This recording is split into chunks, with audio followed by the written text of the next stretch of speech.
Bueno, buenas noches. Otra vez aquí en mi oficina, luego de haber celebrado las 500 charlas y rumbo a las 666. Lo que voy a presentar hoy es una colección que se relaciona un poquito con algo que hablamos ayer, que es el hecho de aquellos países que no guardan en sus archivos el material, digamos, que tendrían que tener en sus archivos, sino que muchas veces cuando hay cambio de administración o se cierra una repartición, desechan todo, lo tiran a la basura y por suerte alguien lo rescata, generalmente un cartonero, y de esa manera ingresa al mercado filatélico. Lo que voy a presentar hoy es una colección eh, muy interesante y muy ilustrativa que abarca todo un año, el año 1968, de los sellos que la Casa de Moneda imprimió para uso de la Dirección General Impositiva, que en aquellas épocas era la principal agencia, digamos, recaudadora de impuestos. Hoy en día esa agencia se llamaría, o se llama la FIP, que es la Agencia Federal de Ingresos Públicos, pero en aquella época se llamaba Dirección General Impositiva. Como la colección es bastante extensa, ahora vamos a ver un poquito un pantallazo de lo que era, yo decidí separarla en tres partes. Y hoy voy a presentar lo que sería la parte de las estampillas, así lo menciona la misma Casa de Moneda. Yo usé la nomenclatura que ellos usan. En general nosotros hablamos de sellos, pero ellos mencionan como estampillas aquellas que tienen dentado, estas que estamos viendo acá, y como dice ahí, estampilla de la serie C. ¿Qué es esto de la serie C? Bueno, en los sellos fiscales, eh, cada año, a nivel nacional, cada año correspondía a una letra de serie. Digo a nivel nacional porque por ahí las provincias tenían otra lógica las series, pero a nivel nacional, cada año correspondía a una letra del alfabeto. Y el año 1968 le correspondía la letra C. O sea, en el 67 había sido la B, en el 66 había sido la A, y por supuesto en el 65 había sido la Z, porque digamos, una vez que terminamos el abecedario, se volvía a comenzar. Digo porque van a aparecer por ahí de distintos años y vamos a encontrar las distintas series que les estoy mencionando. Entonces, en el año 68 correspondía a la serie C y los tipos de estampillas que se emitieron ese año son esos cuatro tipos que estamos viendo acá, y que vamos a ir desarrollando a lo largo de esta presentación. Eh, Perdón. Bueno, una cosa que quiero mencionar para tener una referencia, porque en algún momento vamos a hablar de valores, el hecho de cuál es la paridad que había en ese momento entre los pesos nacionales y el dólar. ¿eh? 350 pesos nacionales o moneda nacional era equivalente a un dólar. Teniendo en cuenta además que si nosotros hiciéramos una proyección histórica, un dólar de aquella época eran 7,5 dólares de hoy en día. ¿eh? Digamos, para cuando hablemos de valores siempre tengamos en cuenta eso. Yo en general hago conversiones de pesos a dólar de esa época, pero en realidad el dólar de esa época era mucho más dinero que el dólar de hoy en día. Bueno, es una referencia que tenemos que tener en cuenta a lo largo de toda la presentación. Bien, esto que vemos acá es el listado de todos los sellos que ese año emitió la Casa de Moneda para uso de la Dirección General Impositiva. Esto iba acompañado de una nota que la Dirección General Impositiva le mandaba que la Casa de Moneda le mandaba a la Dirección General Impositiva con 8 sellos de cada uno. Entonces, por ejemplo, si nosotros vemos los primeros, que dice que en total hay 72 piezas, lo que está diciendo es que son 9 sellos diferentes por 8, o sea, manda 8 de cada uno, son 72 piezas que le está mandando de lo que sería derecho de análisis. Todo este material que le manda la Casa de Moneda a la Dirección General Impositiva es para el archivo o el museo de la Dirección General Impositiva. De hecho, los sellos, como ustedes vieron al principio, son muestras porque justamente tienen toda numeración 0. O sea, no eran sellos que se ponían a utilizar, sino que eran sellos de muestra para que la Dirección General Impositiva guarde en su archivo como parte, digamos, como registro de cuáles eran los sellos que se habían utilizado ese año. Quiero destacar algunas cosas importantes acerca de esta colección. En primer lugar, el gran valor de esta colección es que nos informa acerca de cuáles fueron todos los sellos que se emitieron ese año. Nosotros tenemos que tener en cuenta que los sellos fiscales en esa época no se coleccionaban, con lo cual la mayor parte de la información se perdió y la única manera de recuperarla en forma, digamos, completa es teniendo este tipo de información. Desgraciadamente es muy salteado lo que existe, pero por lo menos para este año 68 tenemos una visión bastante completa de cuáles fueron todos los sellos que se emitieron para uso de la Dirección General Impositiva. En total estamos hablando de 256 sellos diferentes. O sea, fíjense ustedes la cantidad, es una cantidad enorme, de las cuales 62 son estampillas, estas 4 tipos que yo les mostré al principio, y el resto, que lo vamos a presentar que los voy a presentar en otras fechas, son estampillas o fajas de impuestos internos, que son aquellos impuestos que están relacionados con el alcohol, el tabaco y las naipes. Eso lo dejo para otro día. Y hoy nos vamos a centrar en el hecho de las estampillas, que son esos 4 tipos que yo les presenté. Otra cuestión también quiero resaltar es que, sobre todo en el tema de lo que son los sellos de impuestos internos, es que es muy difícil conseguirlos en buen estado, por el hecho de que todos esos sellos se pegaban en las botellas, en los paquetes, y despegarlos es bastante complicado, porque no eran sellos que venían engomados, sino que se utilizaban cualquier tipo de goma.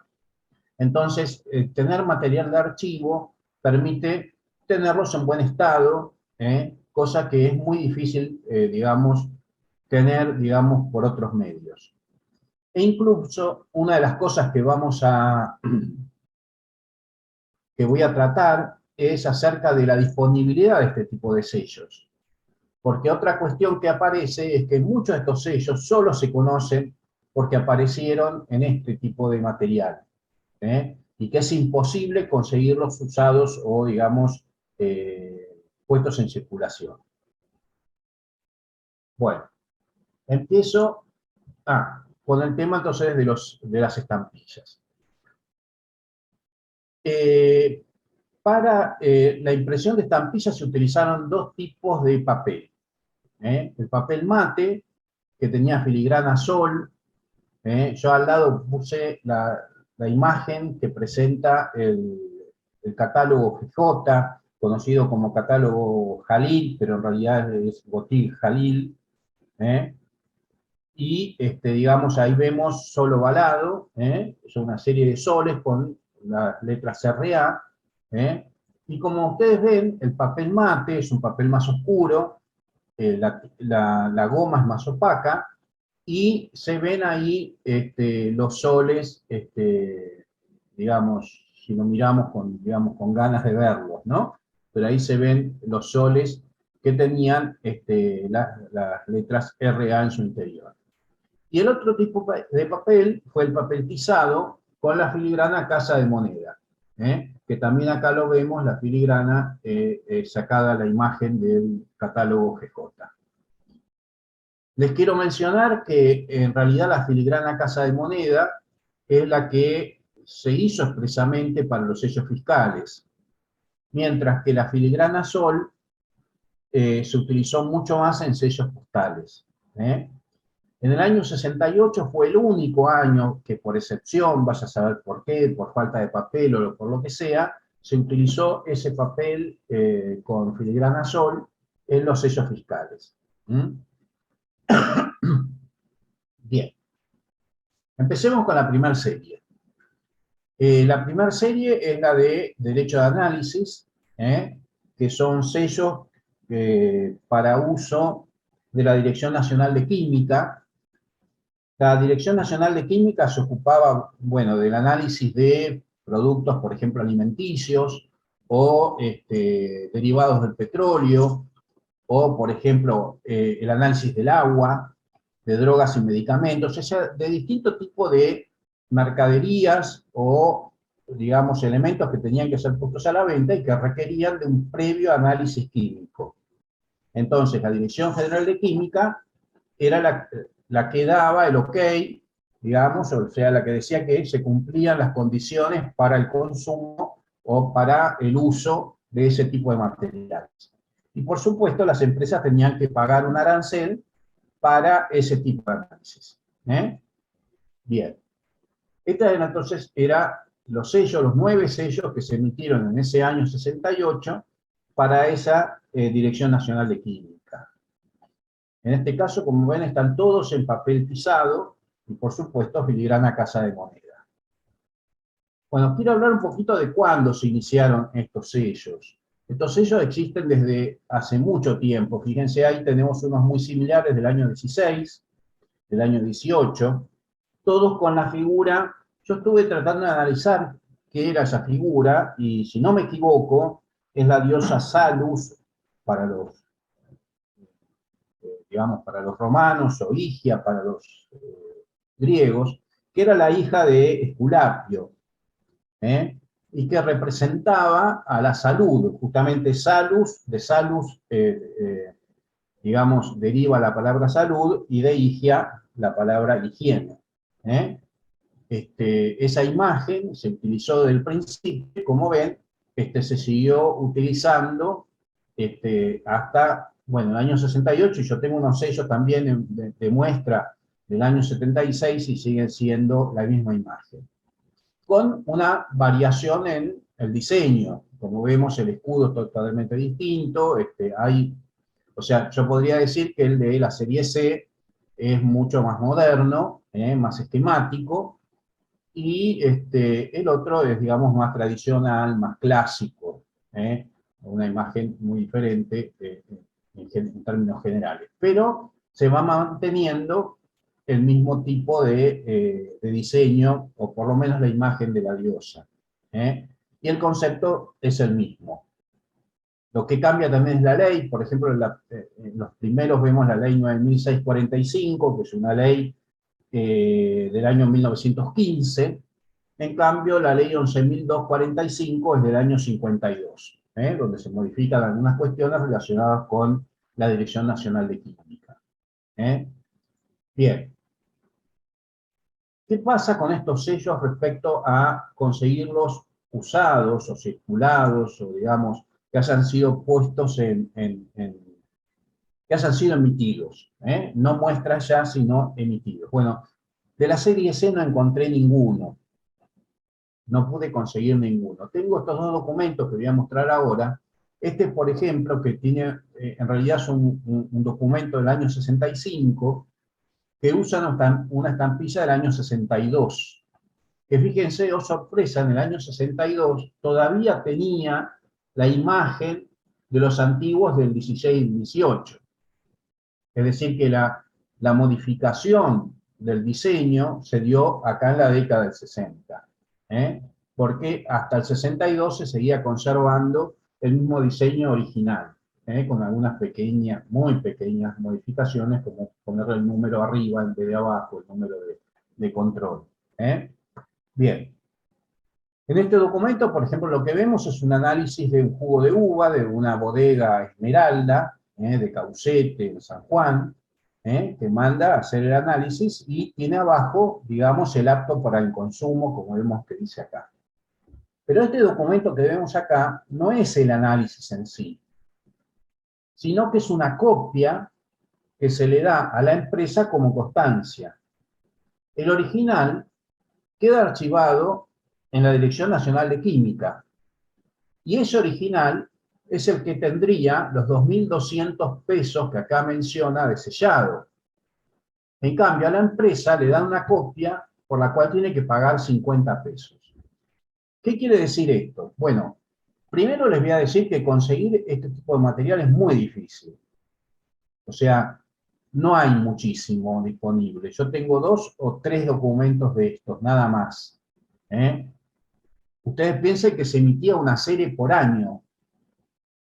Y de todo eso, lo único que pude conseguir son 3 sellos más los sellos antiguos esos que tengo ahí. Pero además de que son pocos, son los valores bajos. Porque lo que uno puede conseguir son las copias que se quedó en la empresa. Porque los originales quedan en poder del Estado, archivados en la Dirección Nacional de Química, y esos no salen de ahí. Es decir, que ni se consiguen los valores altos usados, y además es muy difícil conseguir este tipo de piezas. Ya le digo, del año 68 no conseguí ninguno. Acá tengo uno un poco posterior, del año 64, el sello, si bien el documento es del año 68. Fíjense, el año del 68, pero el sello, con la serie I corresponde al año 64. Y también acá estamos frente a una copia que pagó 300 pesos, la copia, pero el original pagó mucho más y eso no está, digamos, disponible. Así que estos sellos, digamos, para decirlos en términos generales, son sellos prácticamente imposibles de hallar, y si se hallan son valores bajos. Con lo cual, esa serie de muestras es una de las pocas cosas que uno puede tener para saber qué es lo que se imprimió. Yo les cuento que tengo una colección similar a esta del año 76.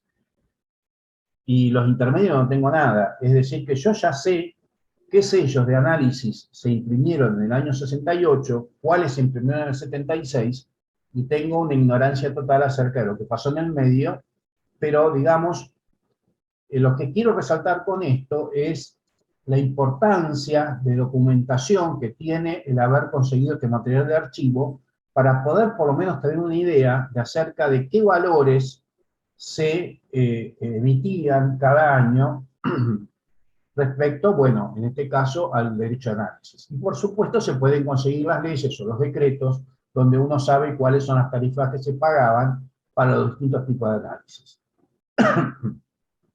Bien, pasemos a la segunda naturaleza o al segundo tipo de sellos. En este caso, estamos frente a lo que se llama la ley de sellos, que serían los sellos de uso general. Estos sellos se utilizan para los contratos, las escrituras, los pagarés, bueno, para un montón de documentos, para los trámites judiciales, en fin, son sellos que se utilizan, son los más numerosos, los más usados, y sí, estos sellos sí se pueden conseguir, y ahora después vamos a ver qué es lo que yo pude conseguir de todos estos sellos de esta serie. Es una serie muy larga que tiene 28 valores. Ustedes piensen que cada año se emitía una serie de ley de sellos.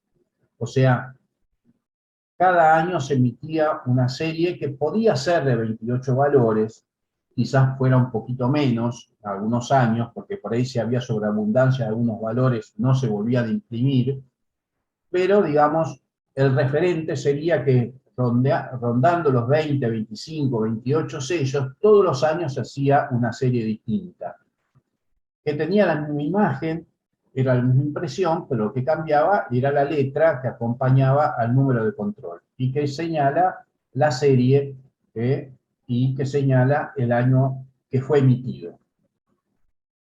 Bien, acá tenemos los valores bajos, todos en filigrana sol RA, con papel mate. Estos son sellos, en realidad un valor muy bajo. Ustedes piensan que 350 pesos era $1. Con lo cual 10 centavos de dólar era 35 pesos, y estos sellos son mucho menos de 10 centavos de dólar. O sea, el 4 pesos vendría a ser más o menos un centavo de dólar, para que ustedes se imaginen. Y por supuesto que eran sellos muy poco usados, eran como para redondear algunos impuestos, pero no se utilizaban mucho, y vamos a ver que no hubo muchas impresiones de estos sellos. Bien. Bueno, me olvidé de decir, pero yo los fui juntando por motivo. Estos sellos que vendrían a ser las unidades, o sea, los que no llegan a una decena, tenían la imagen del Cerro de la Gloria, que es un monumento, digamos, al ejército de San Martín, que hay en la provincia de Mendoza, en la ciudad de Mendoza. Hay un parque que se llama Parque de la Gloria, donde está este monumento. En segundo lugar, para las decenas, entre 10 y 90 pesos, se utilizó el Cabildo de la Ciudad de Buenos Aires. Acá son muchos más valores, fíjense que hay 10 valores acá, en papel tizado. Todas las muestras que vamos a ver de acá en adelante son todas en papel tizado, filigrana Casa de Moneda. O sea que de las muestras que mandó la Casa de Moneda a la DGI, solamente los 5 primeros eran en papel mate. Todos los demás los mandó en papel tizado. Bien. Bueno, sigamos. Bueno, acá vemos para las centenas una alegoría del progreso, digo yo, de la nación. Está representado, bueno, el escudo viene a representar a la nación, y delante de ella todas las representaciones de lo que podría ser el progreso: una fábrica, un elevador de granos, los medios de transporte. En aquella época el tren, es importante acá el tema del tren, era el principal, digamos, medio de transporte de las mercaderías en el interior del país. Y digo en aquella época porque después, en la década del 90, todo lo que fue el sistema ferroviario nacional entró en crisis, se privatizó, se desguazó, se levantaron un montón digamos, rieles o de tramos, y el transporte hoy en día es principalmente por camión, lo cual es sumamente costoso, pero bueno, desgraciadamente el sistema ferroviario nacional como medio de transporte de carga entró en crisis a partir de la privatización, de todo lo que pasó en la década del 90. Pero digamos, en esta época, en la década del 60, era reconocido como un medio de desarrollo nacional, lo mismo que bueno, la flota del Estado, etc. Y la ciudad de Buenos Aires se ve ahí una imagen. Me parece muy, muy interesante esa alegoría. Y las unidades de 1000 tenían en la Casa de la Independencia en la provincia de Tucumán, en la ciudad de Tucumán. Bien. Y luego, finalmente, los últimos valores, que eran las decenas y la centena de 1000, porque el sello de 100.000 pesos era el valor más alto de la serie, tenían el mapa de la República. Bueno, algo que quiero decir respecto de ese mapa de la República. Es un mapa muy particular. Realmente todavía no me termino de explicar por qué se utilizó ese mapa con esta particularidad tan notable. En primer lugar, la verdad que el artista no fue muy preciso. Fíjense que las siluetas de las provincias realmente dejan mucho que desear. Si uno, por ejemplo, compara Tucumán, acá aparece un corazón, acá es muy distinto de un corazón. Me llamó la atención La Rioja. Fíjense que La Rioja toca una buena parte, limita con Chile, acá no llega hasta Chile, realmente muy, muy tosco esta imagen, pero lo más llamativo es esta cosa acá que no existe en el mapa de la provincia de la República Argentina, o que no existía en esta época. Si comparamos, acá tenemos el mapa del noroeste argentino, vemos que acá está Jujuy, al cual se le cercenó, digamos, nosotros decimos que Jujuy es una bota, que este es el taco alto, el taco no lo tiene, ¿eh? A Salta se le sacó este pedazo de acá y se hizo esta especie de apéndice acá. ¿Eh? O sea, esto llama mucho la atención, más allá de la tosquedad del dibujo, ¿eh? Y las deformaciones que hay en el dibujo, esto es lo más llamativo. ¿Y qué es esto? Bueno, esto tuvo una existencia real en su momento. Y acá yo lo comparé con dos mapas. Por un lado, existió entre el año 1900 y el año 1943 una gobernación. Hubo partes del país que no eran provincias, sino que eran gobernaciones, que dependían directamente del gobierno nacional, y había una gobernación que era la gobernación de los Andes. ¿Cómo se había formado la gobernación de los Andes? Bueno, la gobernación de los Andes surgió luego de un litigio que hubo con Chile por toda una zona que se llamaba la Puna de Atacama. Acá vemos, digamos, representado este tema, y cómo, bueno, se sometió a distintos laudos, y nosotros vemos en verde la parte de la Puna de Atacama que quedó para la Argentina, y en anaranjado las partes que le fueron cedidas a Chile. Si ustedes se fijan, la diferencia que hay entre la gobernación de los Andes y la Puna de Atacama es que la Puna de Atacama no llega hasta el norte del país, sí la gobernación de los Andes. Es decir, que lo que está bien representado acá en forma bastante poco precisa, no sería la gobernación de los Andes, sino la Puna de Atacama, la parte que nos correspondió en los laudos, digamos, limítrofes que hubo en la época, digamos, que tuvimos el litigio con Chile. Ahora, es muy llamativo que un litigio que prácticamente, como vemos acá, terminó en el año 1904, definitivamente, y que trataba esta zona, que después se convirtió en una gobernación,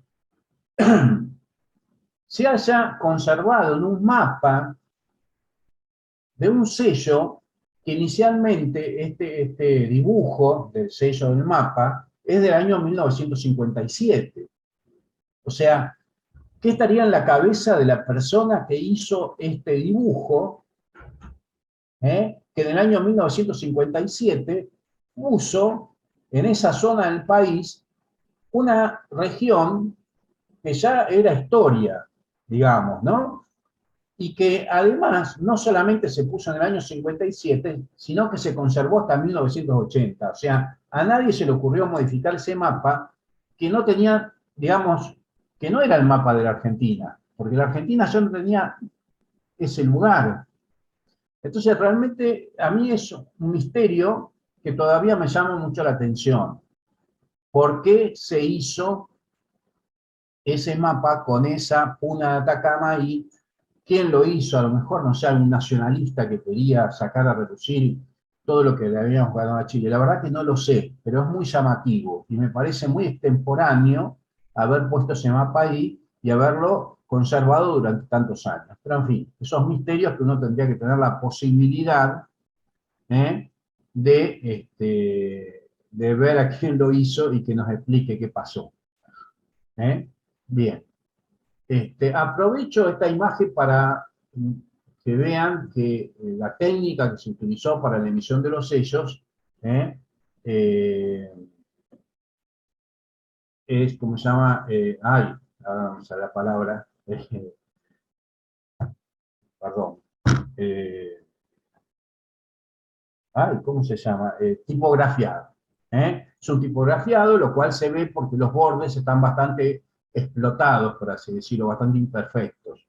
Vamos a ver que en muchos de estos sellos aparecen líneas de más, esquinas imperfectas, cosas que aparecen propias de la impresión tipográfica.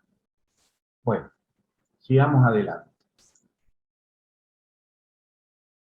Un tema para analizar, bueno, el tema del sello más alto, el de 100.000 pesos, si uno hace la conversión, en esa época serían $286. O sea, ustedes fíjense, un valor bastante elevado.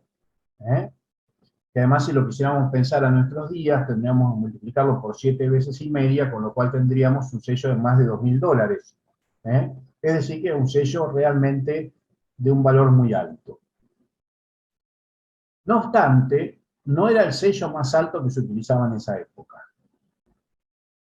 En el año 65 se había hecho un sello de 300.000 pesos, fíjense, de la serie Z, que no se replicó en los años siguientes porque seguramente, digamos, había un gran excedente. Ustedes fíjense, para que ustedes vean qué poco que se usaba este sello, de 300.000 pesos, este es un sello utilizado en el año 70, o sea, 5 años después de haber sido emitido, y no obstante, el número es muy bajo, 779, 780. O sea, en 5 años se habían utilizado menos de 800 sellos de estos de 300.000. Con lo cual se entiende que del 66 en adelante no se volvieron a imprimir valores tan altos, porque se seguía conservando, digamos, lo que se habían hecho en el año 65. ¿Mm? Bien. Vamos ahora a ver cuáles de estos sellos del año 68 se consiguen usados. En realidad, los sellos, los timbres de las leyes de sellos, son fáciles de conseguir. No, fáciles, los valores altos no tan fáciles, pero se van consiguiendo. Y además, el otro tema es que prácticamente, salvo los valores bajos, aquellos 5 primeros que yo les dije que la Casa de Moneda mandó papel mate, todos los demás se consiguieron en los dos papeles. Entonces, fíjense, acá a la izquierda pongo todos los sellos usados en papel mate que yo pude conseguir.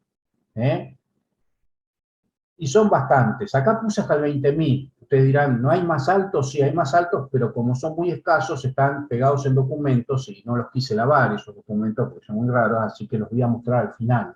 Acá mostramos hasta 20.000 pesos. Fíjense, casi todos los sellos de la serie en papel mate y también en papel tizado.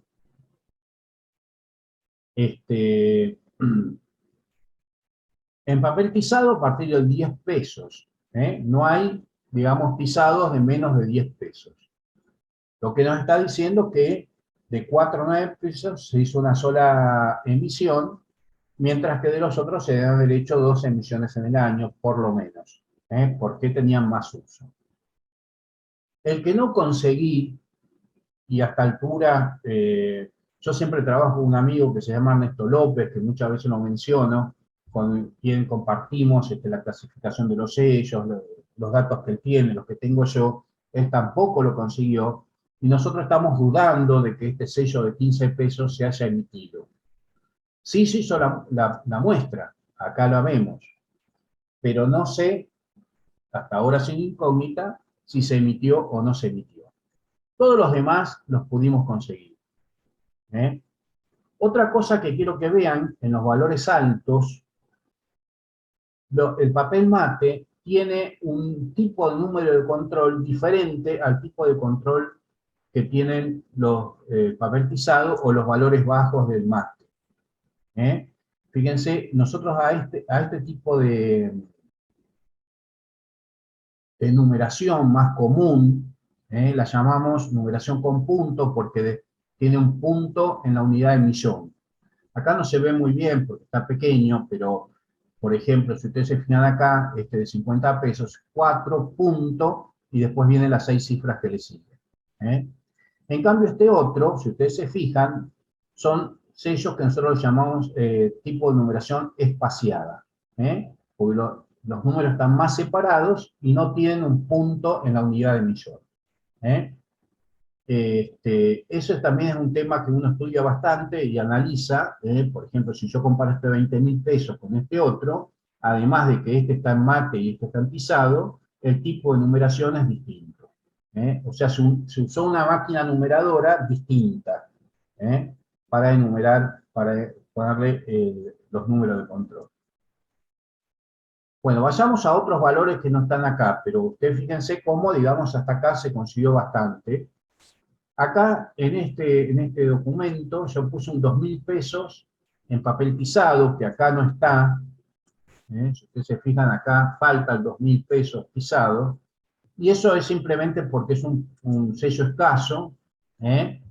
Y, y bueno, como tengo un solo documento, preferí conservar el documento con el sello de 2.000 pesos adherido.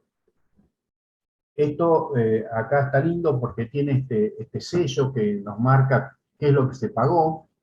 Esto es una escritura de una venta de 6 millones de pesos, era la venta, y el impuesto que se paga es el 3 por 1000, que al hacer la cuenta nos da los 18.000 pesos de sellado que ahí aparece. Bueno, pasamos a otros valores más altos. ¿Se acuerdan que hasta el 20.000 ya habíamos marcado? De 30.000, acá yo en estos documentos tengo papel mate y papel pisado. Este es un muy lindo sellado, 3 papel pisado del 30.000 pesos, y el mate.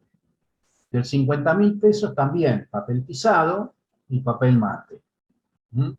O sea que hasta acá vamos consiguiendo los dos papeles de los distintos sellos.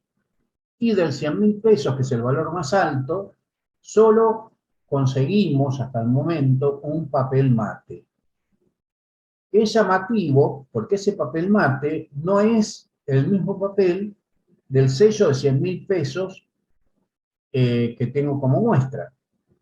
O sea, el 100.000 pesos de muestra, ¿se acuerdan que era papel pisado? Y yo pienso que si se hicieron las muestras y hay planchas de muestras en papel pisado, se tienen que haber emitido timbres en papel pisado. Pero hasta ahora no vi ninguno.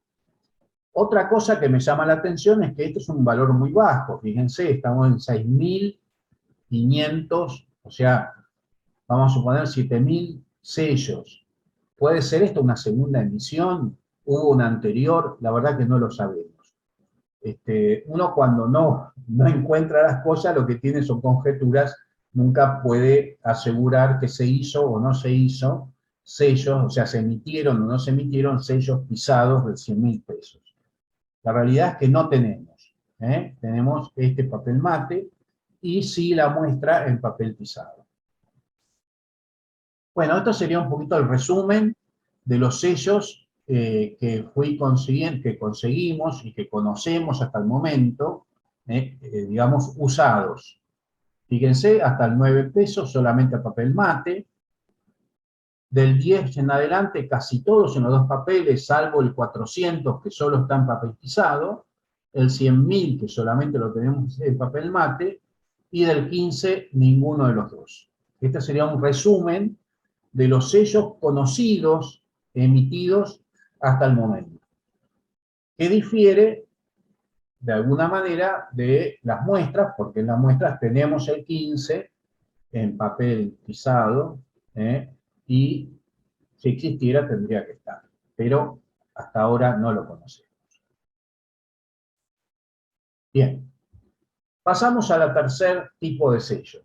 El tercer tipo de sellos son los sellos de declaración jurada. Los sellos de declaración jurada, fíjense que también dice ley de sellos, porque también está en la ley de sellos el pago que las empresas tienen que hacer, el pago a los réditos o a las ganancias de las empresas. Y los sellos de declaración jurada son un tipo de sello que se empezó a hacer en el año 66, recién en el año 66 se empezó a emitir los sellos, estos dobles de declaración jurada, que era para que las empresas pudieran hacer a través de, ahora vamos a ver unos papeles, donde ellos declaraban la ganancia y el impuesto que pagaban con estos sellos. Estos sellos dobles, decía el decreto que los crea, que, bueno, cuando la empresa hacía la declaración jurada, que la tenía que llevar, estos sellos no se vendían al público de forma, digamos, sin usar. La empresa no podía comprar estos sellos, sino que iba con los formularios a una agencia de la DGI podía ser en el interior al Banco Nación, le pegaban los sellos y se los anulaban en el acto. Estos sellos se anulan en el acto que se impone en el documento. O sea que no se vendían en forma mil, digamos, sin usar. No existen nuevos. La parte principal iba en el formulario que quedaba en poder de la empresa y el talón iba en la otra parte del formulario que se remitía a la DGI para su control. Ese era el mecanismo. Bueno, esta es una serie también que tiene 17 valores distintos, ahora vamos a ver los que le siguen. Acá no menciona uno, pero si uno mira el brillo, por ejemplo, este 5.000 pesos es papelizado, en cambio los valores bajos hasta el 500 eran papel mate. El 10.000 se ve que es mate, el 2.000 es pisado, se ve más o menos por el tipo de papel, si es más blanco o más oscuro. O sea que había de los dos tipos. Y luego acá tenemos los valores más altos.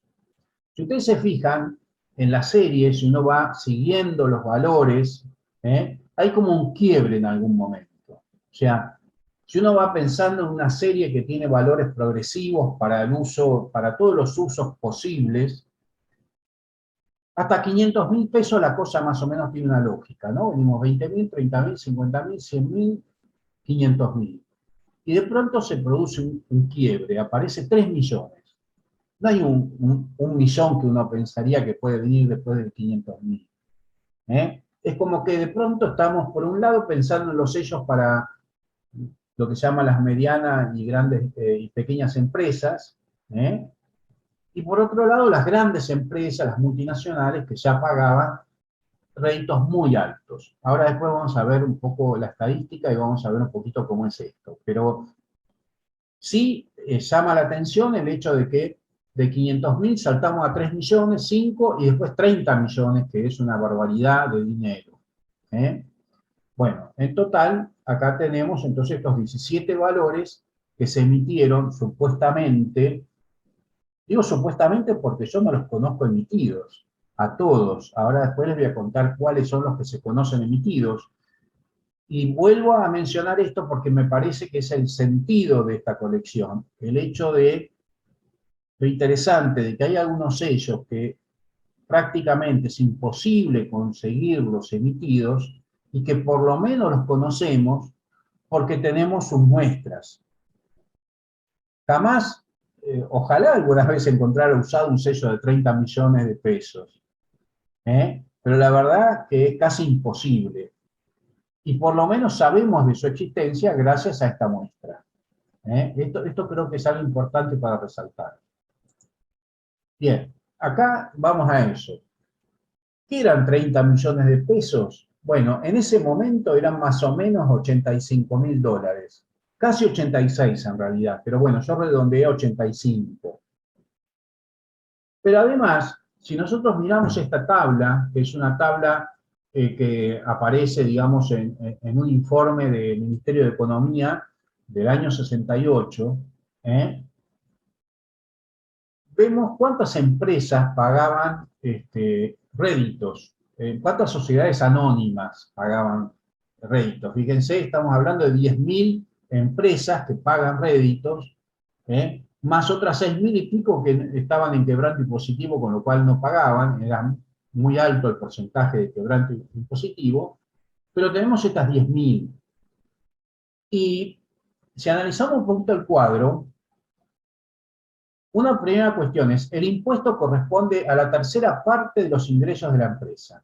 O sea, el 33% de la renta sujeta a impuesto, ese es el impuesto. Entonces, para que una empresa haya pagado 30 millones de rédito, tiene que haber tenido una ganancia cercana a los 100 millones, 90 millones. O sea que estamos en esta última parte. Fíjense, ya cercenamos, ¿sí? Vamos a tomar una partecita de estos 100.000, digamos que acá tomemos unas 15, 16 empresas, más estas, ya son pocas. Ya nos quedarían más o menos, qué sé yo, unas Ya había hecho el cálculo por acá, a ver dónde lo tengo. Esperen un segundito. Bueno, no lo encuentro ahora, ¿por qué será? Esperen un poquito. Ah, eh, unas 200 empresas más o menos. Pero si además nosotros tenemos en cuenta que los réditos no se pagaban una sola vez. Yo por lo menos los documentos que tengo son pagos mensuales. O sea, que la empresa tendría que haber ganado, ¿cómo se llama? 12 veces eso. ¿Eh? O sea, tendría que haber ganado 1.080 millones de pesos en el año, su capital. La escala de la renta neta tendría que ser de unos 1.000 y pico de millones de pesos. Y ya entonces nos reducimos a 2 empresas. No sé si me siguen. A ver, vuelvo a decir. Si yo pensara quién paga 30 millones de réditos en un año, tengo muchas empresas, cerca de 200. Pero ¿quién paga 30 millones en un mes? Ya me reduzco a 12 empresas. Con lo cual, lo que quiero decir con esto, que este sello de 30 millones debe haber tenido muy poco uso. Solamente 12 empresas. No sé si se utilizarían en otras circunstancias, si, además de las sociedades anónimas, no soy, digamos, experto en temas económicos, pero digamos, viendo este cuadro, yo diría, hay 12 empresas que utilizan este sello para pagar una vez por mes, como se llama, sus réditos, con lo cual estaríamos más o menos hablando de 144, 150 sellos de estos. ¿Eh? Y si nosotros tenemos en cuenta que la plancha tenía 25 sellos,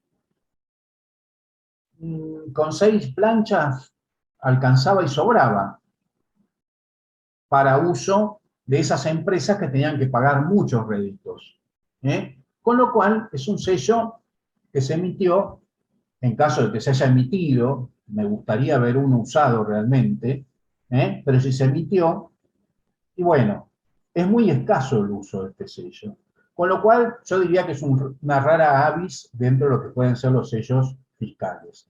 Ya de por sí me pareció maravilloso y un gran hallazgo poder conseguir esta muestra para saber que por lo menos existía idealmente este sello de un valor tan alto, y que en caso de haber sido usado, fue usado muy poco.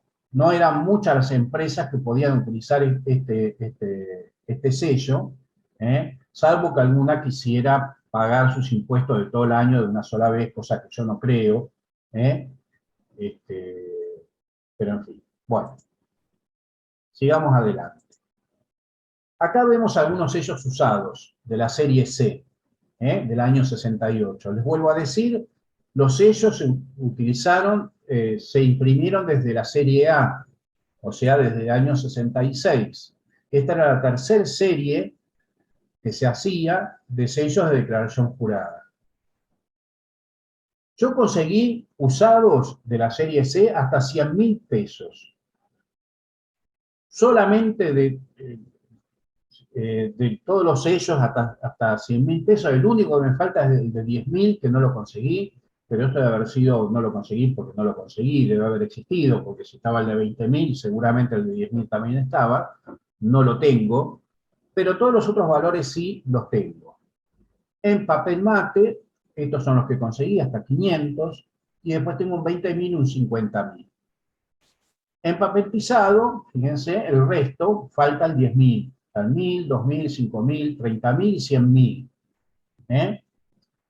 Y yendo un poco a los documentos, acá tenemos, por ejemplo, un lindo documento de una empresa que se llama Sedalanas, una empresa textil, que fíjense, en el mes de agosto del 68, por eso yo decía, las declaraciones juradas son mensuales, está pagando 468.000 pesos, 700, de impuesto.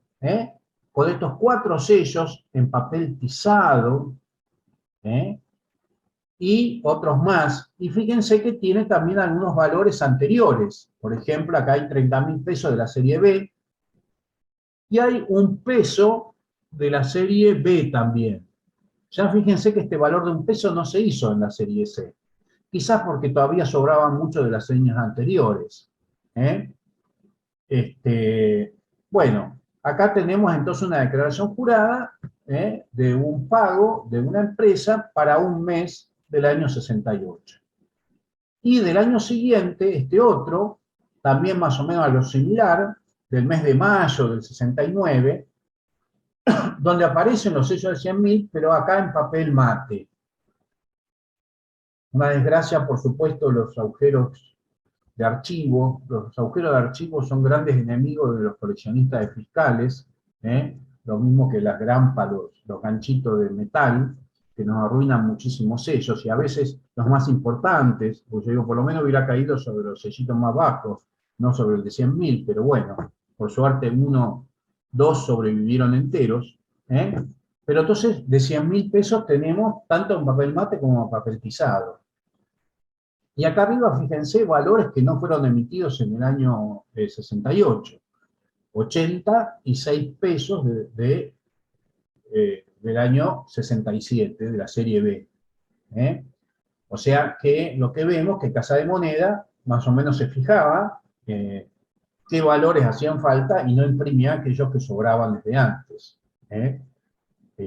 Por eso ustedes se acuerdan que la serie empezaba en 100 pesos, porque habrá visto que de valores menores de 100 pesos sobraba mucho, y se usaban, porque fíjense que cuando se hace la liquidación se paga, ¿no? Fíjense los valores, 485.166, no es que iba a pagar 100 o 200, no, 166, y paga los 166 que tenía que pagar. ¿eh? Y entonces se utilizaban valores menores, fracciones menores, y existían de las series anteriores. ¿eh? Pero bueno, lo que quería que vieran, que estos sellos se consiguen, pero hasta determinados valores. En el caso de la serie C, tengo hasta 100.000 pesos. Y tengo algunos valores más altos, pero de series anteriores. Fíjense, acá los sellos más altos que pude conseguir de declaración jurada, que realmente son muy lindos sellos, muy raros y muy escasos. Este de 300.000 pesos, usado en el año 68, pero es de la serie del 67, y este usado en el 69 de 500.000 pesos, pero también de la serie del 67. Es decir, si bien en el año 68 se hicieron valores de 500.000 pesos, no aparecen hasta ahora porque siguen conservándose sellos de años anteriores. Y se ve que se utilizaban esos sellos. Hasta cabría la posibilidad que de Casa de Moneda hayan previsto imprimir valores de 500.000 pesos de la serie C, pero como no hicieron falta, no los pusieron en circulación. Eso vaya a saber, desgraciadamente no hay registro acerca de los sellos entregados a la Dirección General Impositiva, que eso nos permitiría dilucidar si los sellos de la serie C de 500.000 pesos en adelante se pusieron en circulación o no. Sabemos que están las muestras, pero hasta ahora no los vimos nunca. Y tenemos este otro, de 500.000 pesos, del año 67, usado en el 69, lo que nos está diciendo que todavía en el 69 se estaban usando los sellos del año 67. Con lo cual es muy posible que hasta ese momento no se hayan puesto en circulación los del año 68. Bien. Pasamos al último tipo de valores, que son los de las escribanías. ¿Qué son los sellos de las escribanías? Bueno, este también es un tipo de sello doble que salió en el año 65. La primera serie es del año 65, de la serie Z, un año anterior a los que salieron de la declaración jurada. Y acá, en esta resolución de la Dirección General Impositiva, se explica bien cómo se utilizan estos sellos. Estos sellos que eran utilizados por los escribanos de gobierno de la nación o los escribanos del registro de la capital federal y de Marina. Y acá aclaro algo. ¿Por qué dice escribanos de la capital federal? Porque, y esto es un tema muy importante para tener en cuenta, nosotros estamos en un país federal. Esto significa que cada provincia cobra sus propios impuestos. Cada provincia tiene su ley de sellos y cobra todo esto que cobra la nación, lo cobra la provincia en sus propios territorios. La nación, en el único lugar que aplicaba la ley de sellos en esta época en que ya no existían otros territorios nacionales, era en la capital federal, y para Tierra del Fuego, que todavía era territorio nacional, tenía leyes especiales, tenía un código aparte.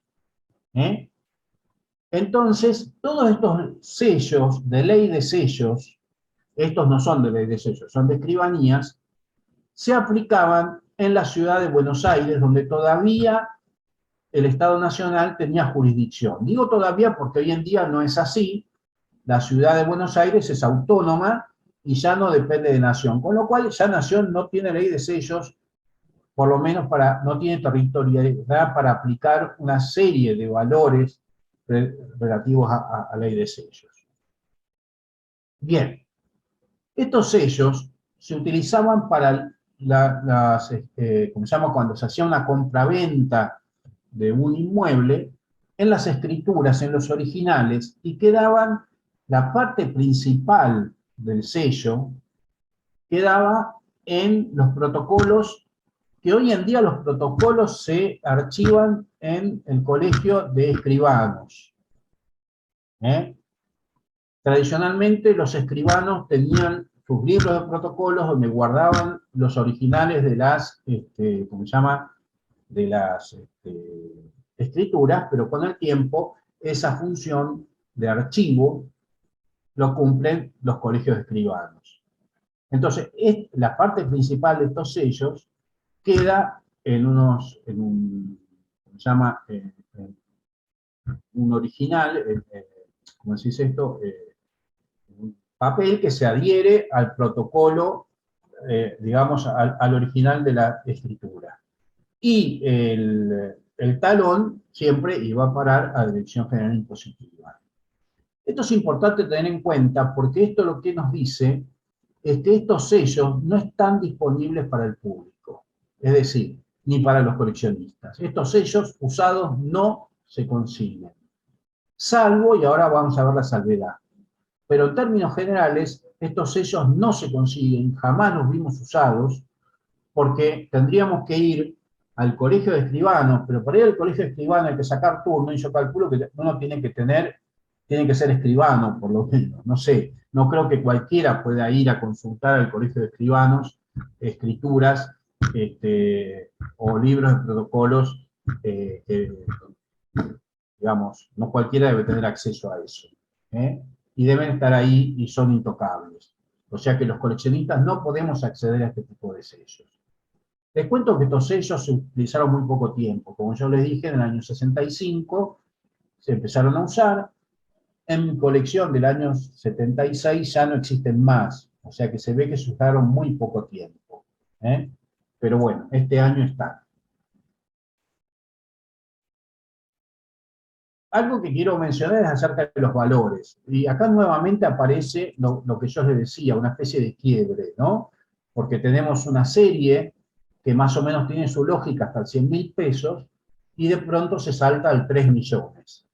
Con lo cual podríamos decir, tenemos sellos para pagar los impuestos de los simples mortales, o sea, de la gente común que compra una casa, un departamento, qué sé yo, y para las grandes fortunas, tenemos un sello ya de 3 millones, que es mucho más elevado. Bien, tratemos de ver qué significa esto. Por ejemplo, un impuesto de 100.000 pesos que se pagara en una escritura, en el original de la escritura. La ley menciona que se paga el 15 por mil, ¿eh? Con lo cual, si tenemos el 15 por mil, el precio de venta de esa propiedad sería de 6.700.000. O sea, para la época, $19.000. Que es más o menos lo que podía valer un departamento más o menos lindo en el centro de la capital. Hoy en día vale muchísimo más en dólares, por supuesto, pero en aquella época $19.000 es como si hoy en día estuviéramos hablando, no sé, de $120.000. Si lo multiplicamos por 7,5.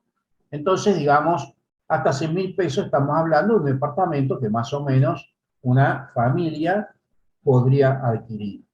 En cambio, si pensamos en un sello de 3 millones de pesos, es porque el precio de venta sería de 200 millones de pesos, o sea, más de $500.000, que hoy en día tendríamos que llevarlo a 3 millones y medio, 4 millones de dólares, una propiedad realmente importante. Digamos, para tener una referencia de qué significan estos sellos. Bien.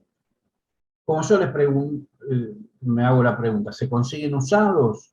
Bueno, se consiguen usados solamente los de la serie Z y algunos de la serie A. De la serie A se consiguen muy poquitos, de la serie Z se consiguen muchos. Yo acá no puse todos los que tengo, porque tengo una serie muy larga de la Z. Pero ¿por qué se consiguen los de la serie Z y algunos de la serie A? ¿Qué es lo que cambió? Bueno, simplemente porque en el año 65 se quería aplicar ya ese decreto que decía que las empresas podían pagar sus réditos por declaración jurada. Y como todavía no se habían hecho los sellos de declaración jurada, la DGI sacó la resolución de que ese año se podían utilizar los sellos de escribanía que ya estaban impresos para pagar los réditos de las empresas. Y acá nosotros tenemos, fíjense, tal cual lo que nosotros vimos, una declaración jurada de Sedalana también, del año 65, que pagó sus impuestos a los réditos. Este es el mes de septiembre del año 65, y lo pagó con sello de escribanías. Pero porque en este año se utilizaron con otro propósito. Y estos sellos entonces son los que están disponibles, los que uno puede encontrar. Pero no los que se utilizaron o los que figuran en los protocolos de las escribanías. Esos no están disponibles para los coleccionistas. Así que bueno, esta es la única manera de conseguir algunos sellos de escribanía de la serie Z, de la serie A, y no mucho más que eso. Bueno, con esto termino mi presentación de hoy. Les recuerdo que en la segunda y la tercera presentación voy a mostrar los sellos de impuestos internos que tenían que ver con tabaco, que tenían que ver con alcohol y con naipes. Y quiero contar finalmente las fuentes disponibles de información que hay. Por un lado, los anales de la legislación argentina, que desgraciadamente no están digitalizadas las leyes nacionales, hay muy pocas que están digitalizadas. Esta es una obra de la editorial La Ley, y yo en mi caso personal la puedo consultar en la hemeroteca de la Biblioteca Nacional. Desgraciadamente solo la conozco en papel, digo, porque no es tan fácil entonces difundirla. Sí, está digitalizado estas memorias de la Secretaría de Estado de Hacienda. Yo mostré hoy algunas pocas estadísticas, voy a mostrar más en las próximas porque vienen a cuento. Ahí puse el sitio donde se puede encontrar la documentación, el Centro de Documentación e Información del Ministerio de Economía, que tiene digitalizado y sigue digitalizando un montón de documentos por si a ustedes les interesa. Bueno, y con esto finalizo esta primera parte, les agradezco mucho y estoy dispuesta a contestar todas las preguntas que ustedes piensen que son necesarias hacer. Muchísimas gracias por por haber, digamos, estado presentes. Gracias a ti, Miguel. Muy interesante. ¿Cómo era esto para salir y dejar de compartir? Muy bien. Ahí lo sacamos.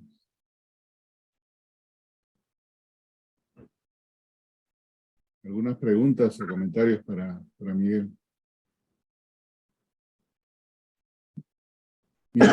Mientras se preparan ahí, yo tengo la curiosidad de siempre. O Heinz tiene la mano bien alto. Heinz. Sí. Tú estabas primero, dale nomás. Ok. Mi curiosidad es, siempre que haces la presentación es bien detallado todo lo que ocurre. Me parece increíble la manera como se manejaban el tratamiento de estos impuestos en la Argentina, sellos específicos para cada cosa. Entonces, me imagino que todo el aparato oficial tenía cantidad de empleados para que realmente puedan discernir una cosa de otra y también usos equivocados, ¿no? Porque de repente estas que nos enseñaste de las escribanías, alguien que no sabía que lo usó para alguna otra cosa, quizás hasta haya habido una alocación de ese dinero que iba para una caja que debería ir para otra. ¿Cómo se manejaba eso? Es mi curiosidad siempre. Sí, no, bueno, en realidad todo eso estaba centralizado en la Dirección General Impositiva. La Dirección General Impositiva tenía una serie de funcionarios. Mi papá fue empleado de la Dirección General Impositiva, él era abogado de la Dirección General Impositiva, y en general, digamos, los abogados o los empleados tenían asignado un cierto campo de atención, y yo calculo que serían muy detallados en sus contabilidades. Es más, les iba al puesto en eso. ¿Eh? Yo creo que sí, en general estaba bastante centralizado. Lo del uso de estos sellos es algo atípico, que se dio, digamos, como una emergencia por el hecho de que la Dirección General quería utilizarlo ya y lo permitió ese año. Es posible que haya habido algún desliz, porque mi amigo Ernesto López tiene un documento que yo se lo envidio muchísimo, que son sellos posteriores, creo que de la serie B y C, utilizados en declaración jurada. O sea que a alguien se le deslizó algún sello posterior que ya no tendría que haber utilizado. O sea que algo de ese tipo puede haber habido. Pero es una excepción rarísima. Es una excepción muy rara, sí, realmente sí. Bueno, yo acá mostré los del año 68, pero de declaración jurada yo tengo prácticamente hasta la serie I, que ya serían los años 73, 74. Hay muchas declaraciones juradas, se consiguen. No son fáciles, pero digamos, uno los puede ir consiguiendo de a poco. Ok, gracias. No, Heinz. Miguel, una vez más, muchísimas gracias. Muy interesante. Y esto reafirma lo que hemos visto en todas tus charlas, que coleccionar este tipo de material es sumamente complicado. Es sumamente complicado porque uno, primero, no consigue todos los valores emitidos. Segundo, no tiene normalmente el respaldo para saber qué es lo que existe. Claro. Entonces, esa combinación, más la dificultad de encontrar material porque queda archivado generalmente, es lo que hace tan difícil demostrar coherentemente una cosa así. Y si no fuera, como bien dijiste al comienzo, el que encontraste estas series de archivos, la charla habría quedado lo más probable en una idea de charla. Ahora, Claro, sí. lo que quiero comentarte y la forma que es la comprobación fácil de lo difícil que es de coleccionar, es que los par de documentos que tú tienes ahí, yo los fui mirando, ninguno que yo haya alcanzado a ver tenía, a pesar de que sale con 0 punto algo, que significa 0 millón algo, ninguno tenía más de 4 dígitos. 3 o 4 dígitos. Vale decir, bajo los 10.000 sellos, no pliegos, sellos. Sí, sí, sí. Entonces, si tienes alguno que era de 2 años antes y tenía el número 5.900 y tanto, qué sé yo, 6.000 sellos, divídelo por 50, te resultan 120 planchas o pliegos, como quieras llamarlo, para 3 años, ¿no? Esto Claro. es realmente muy, muy difícil de encontrar este material y, y por eso te agradezco que lo compartas y lo muestres para sensibilizar al resto también Claro, sí, si sí. encuentra alguna vez algún documento de estos botados en alguna parte, lo tome y lo traiga a uno de nosotros, digo, Claro, sí, sí, porque sí. si no se pierden y son tan escasos, digo. Sí. Gracias, Miguel. No, gracias a vos. Muchas gracias.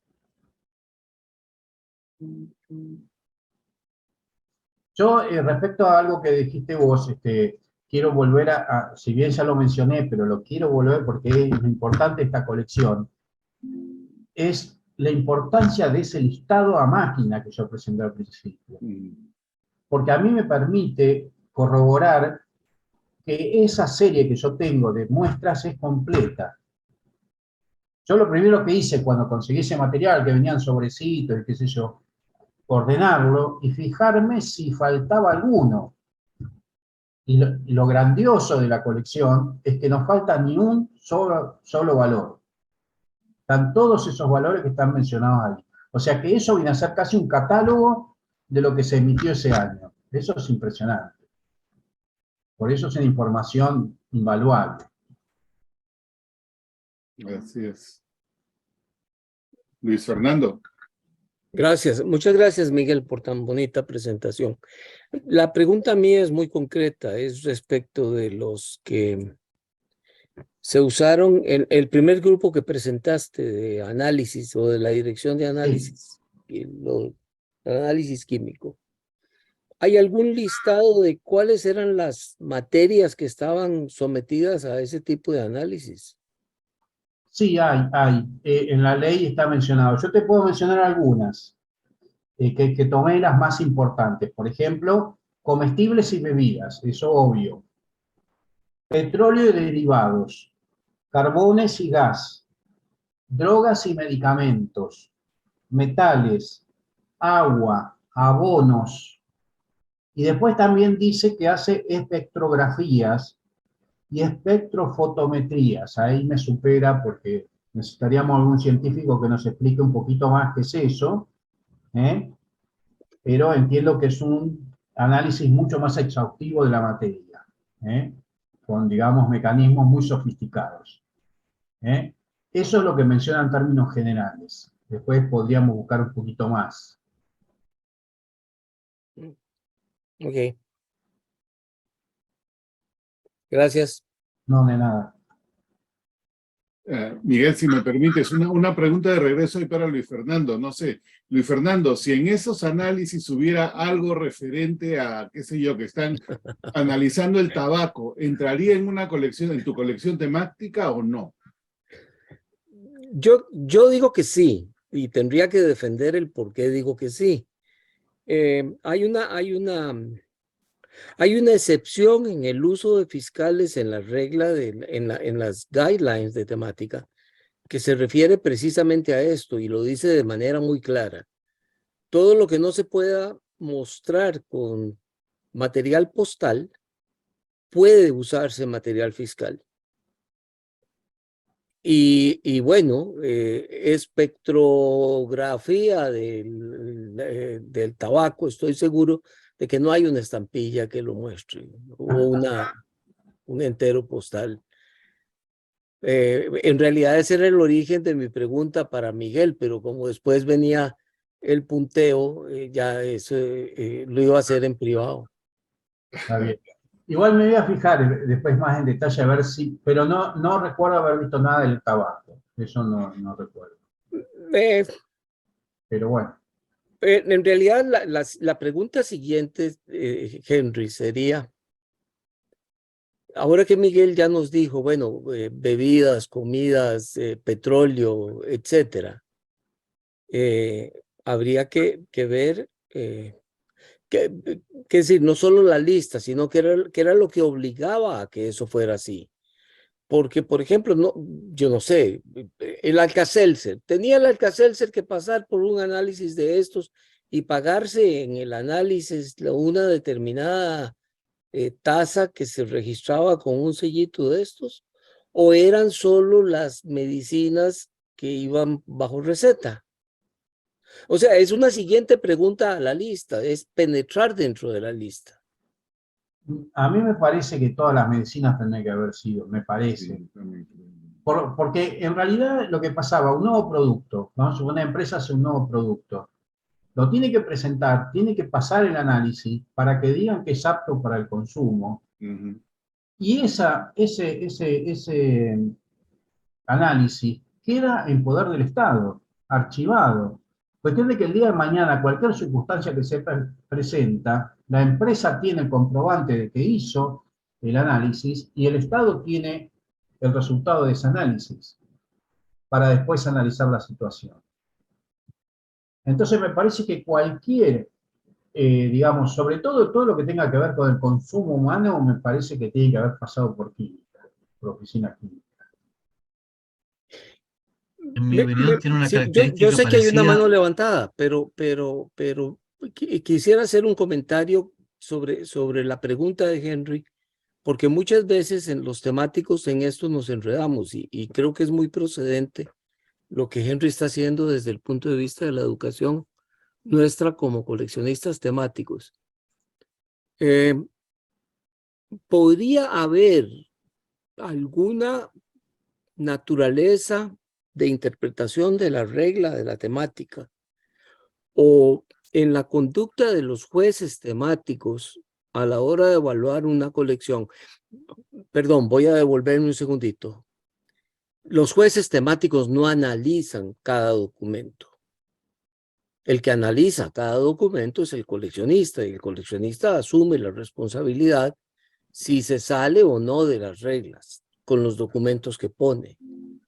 La temática, como hemos comentado antes, y Miguel Raviñani nos ha dado fabulosos ejemplos,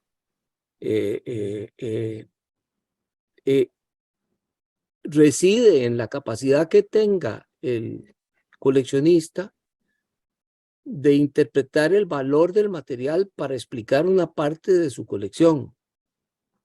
El material postal muy frecuentemente, y la regla es muy cuidadosa y los jueces son muy cuidadosos en eso, es explícito en relación con la naturaleza gráfica del objeto o verbal o visual, tanto gráfica como verbal del objeto que se pone en la colección. Es decir, yo no pongo una papaya para ilustrar el café.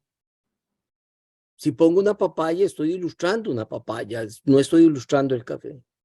Pero cuando usamos material fiscal,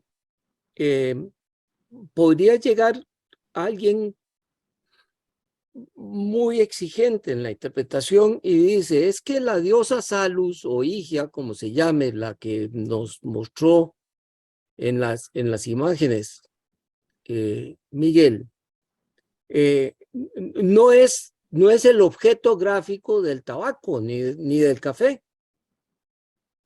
Y entonces tiene uno que irse no a la imagen, sino al uso en un documento que hace referencia a ese otro objeto. Un poco parecido a lo que sucedía cuando los españoles y los italianos discutían en los años 70 y 80 cómo se usaban los remitentes y las direcciones en las colecciones temáticas. Y en realidad sigue sin estar admitido el uso de direcciones y de remitentes.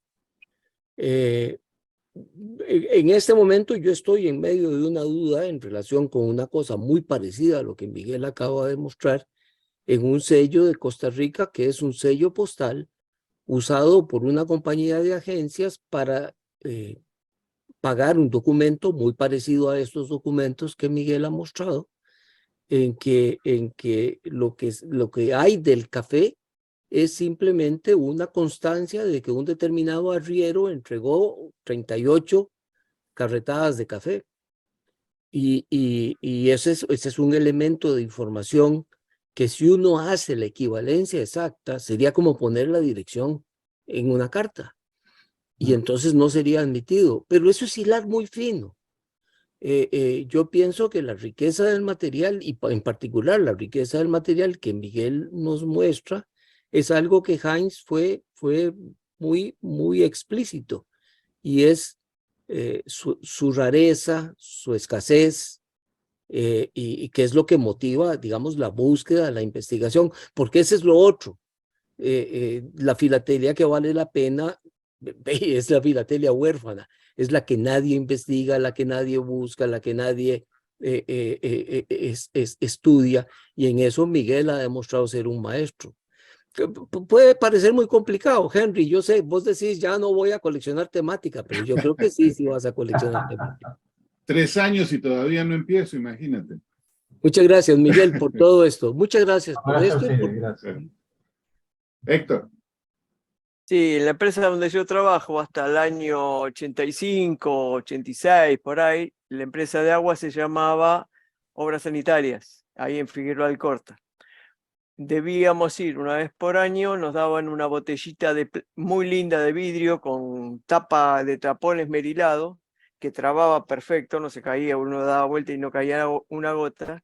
Y ellos hacían un formulario, uno pagaba y hacían un sello, tal vez de los que hable Miguel, no sé, parecidos o algo así, y uno se llevaba la botellita y al otro día llevaba la botellita y te daban un taloncito que no tenía nada más que el valor que uno había pagado, y al mes o algo por el estilo había que ir a buscar el análisis, pero quedaba archivado un formulario con el sello con el valor que uno había pagado del impuesto.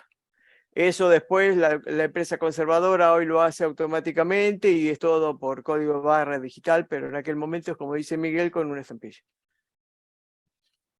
Así que en AISA, en lo que es obra sanitaria, agua argentina, AISA, Miguel, tenés un montón de esos que si no los tiraron, los tenés. Bueno, Ahí está. Heinz. Sí, gracias. No, quería ahondar un poco más en el tema de los análisis, en el sentido que son para casos específicos, ah, y no para el uso generalizado. Y eso explica la rareza y explica los timbres estos de solo 4 dígitos, así como decía yo al comienzo. En buenas cuentas es algo parecido a lo que ocurre con las patentes que se sacan por primera vez o que autorizan el uso de un producto. No es el uso o la venta constante de ese producto, sino que no, la primera vez que eso se autoriza. O en el caso de lo que recién decía Héctor, una vez al año, si es que estaban obligados a hacer ese control. Gracias. Lo que lo dije, análisis de potabilidad para una empresa grande. Después las casas y esos no, solamente las empresas. Eso no lo dije. Sí.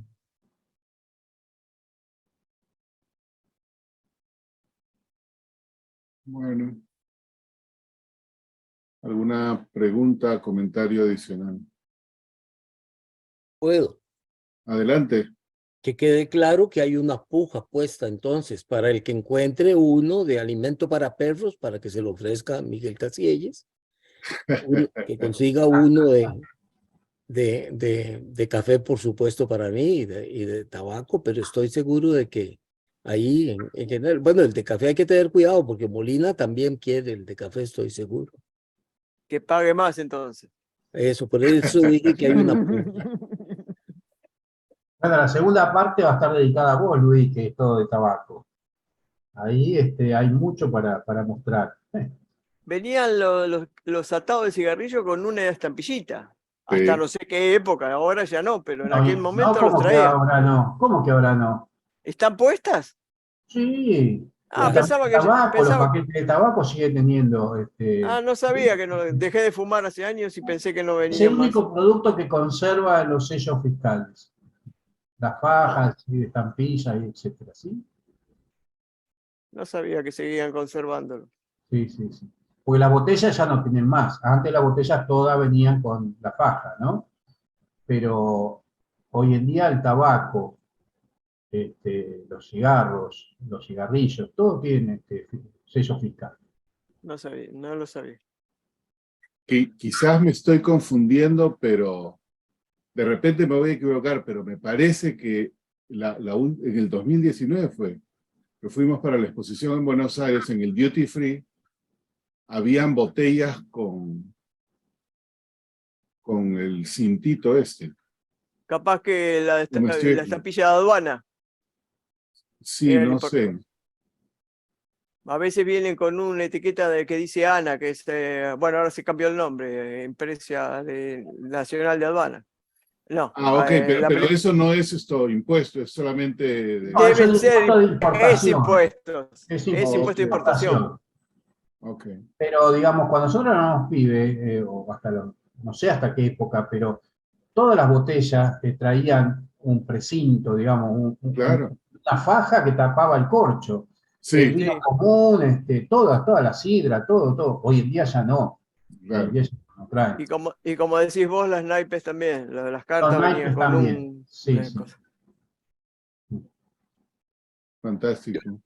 A riesgo de adelantar algo que posiblemente Miguel nos cuente y tenga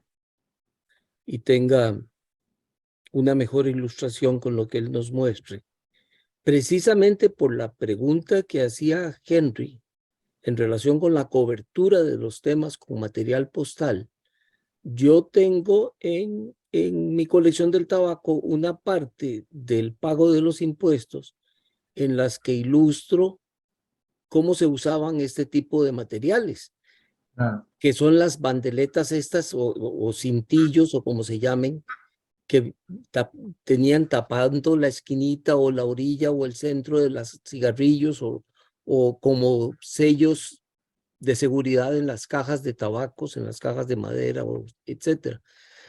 Pero no muestro los sellos esos, sino que muestro los postales de esos. Y en el caso de Argentina, yo tengo uno muy bonito que es muestras o pruebas, perdón, de unos sellos postales emitidos en el papel que tiene al dorso,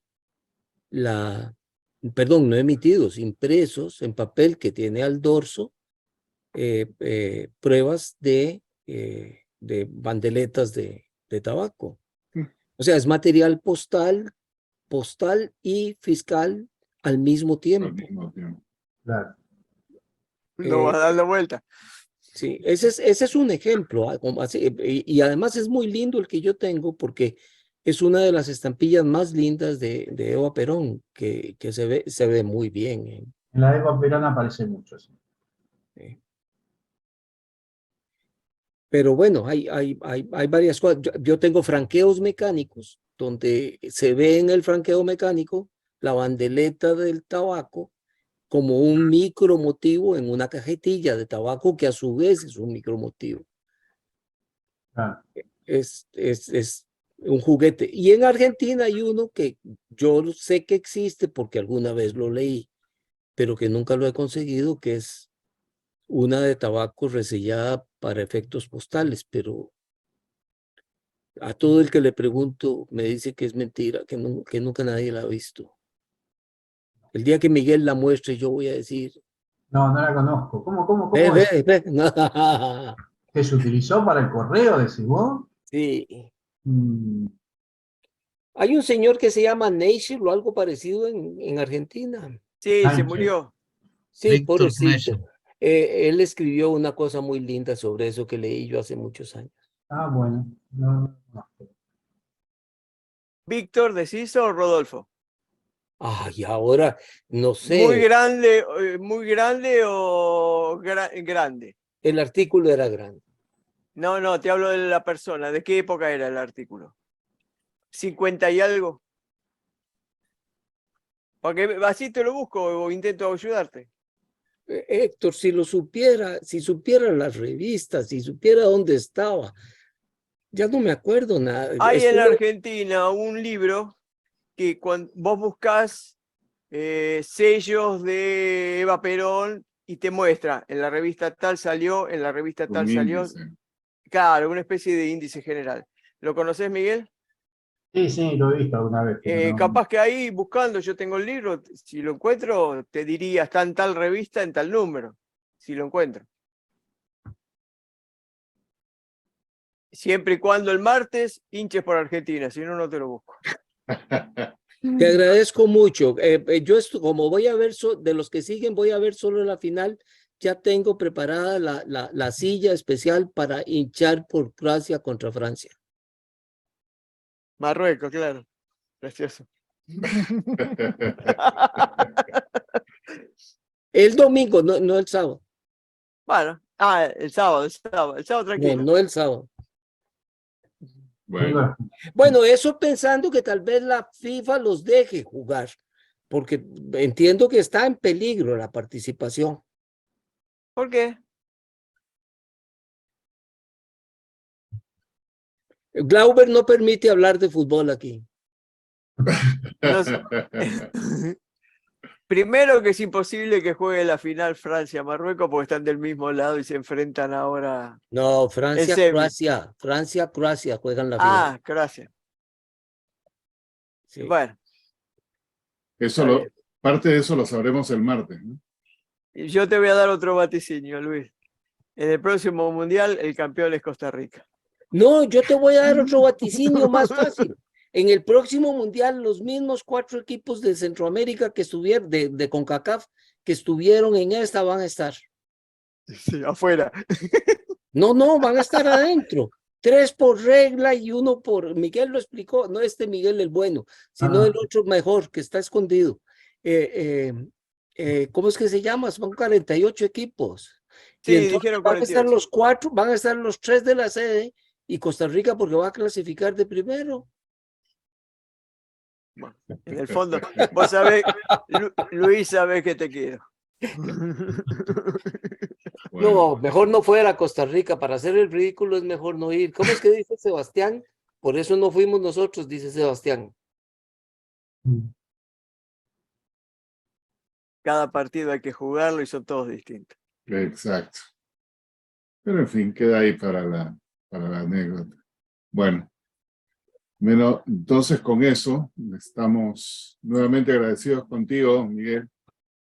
Gracias. Siempre interesante y bueno saber que hay más partes de esta larga serie en las próximas presentaciones. Bueno, y Y en el día de hoy... conclusión,